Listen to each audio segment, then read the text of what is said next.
এই মুহূর্তে আবহাওয়ার দিকে নজর রাখবো। সপ্তাহের শেষে পশ্চিমী ঝঞ্ঝার প্রভাবে আবহাওয়ার বদল। রবিবার থেকে তাপমাত্রা বাড়ার সম্ভাবনা রয়েছে, এমনটাই জানাচ্ছে আলিপুর আবহাওয়া দপ্তর। আজ শহরের সর্বনিম্ন তাপমাত্রা 14.4 ডিগ্রি সেলসিয়াস। এই মুহূর্তে আমাদের সঙ্গে ফোন লাইনে রয়েছে প্রতিনিধি শাশ্বতী রায়।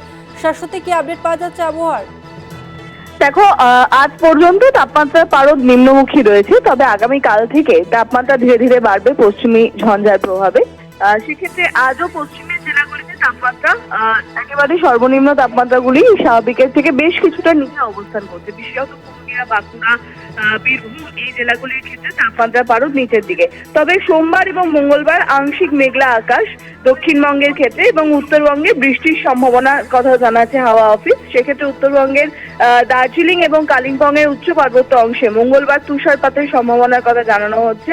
এছাড়াও জলপাইগুড়ি, কোচবিহার এবং দার্জিলিং, কালিম্পংয়ে হালকা বৃষ্টির সম্ভাবনা রয়েছে সোমবার থেকে। অর্থাৎ ধীরে ধীরে এই পশ্চিমী ঝঞ্ঝার প্রভাবে আবারও তাপমাত্রা ঊর্ধ্বমুখী হবে। তবে আজ দক্ষিণবঙ্গের পশ্চিমের জেলাগুলিতে সর্বনিম্ন তাপমাত্রাগুলি একেবারেই অনেকটাই নিচে রয়েছে, যার জন্য জাঁকিয়ে শীত রয়েছে পশ্চিমের জেলায়। তবে দক্ষিণবঙ্গে ধীরে ধীরে তাপমাত্রা ঊর্ধ্বমুখী হবে। আজকে শহর কলকাতার তাপমাত্রা স্বাভাবিকের ওপরে। ধন্যবাদ তোমাকে শাশ্বতী।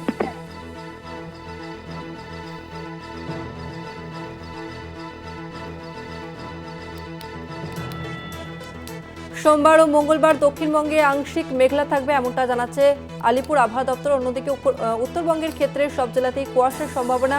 দার্জিলিংয়ে বৃষ্টি ও তুষারপাতের সম্ভাবনা রয়েছে। 7ই জানুয়ারি হালকা তুষারপাতের সম্ভাবনা রয়েছে। অন্যদিকে সিকিমে ব্যাপক তুষারপাতের পূর্বাভাস দিয়েছে আলিপুর আবহাওয়া দপ্তর।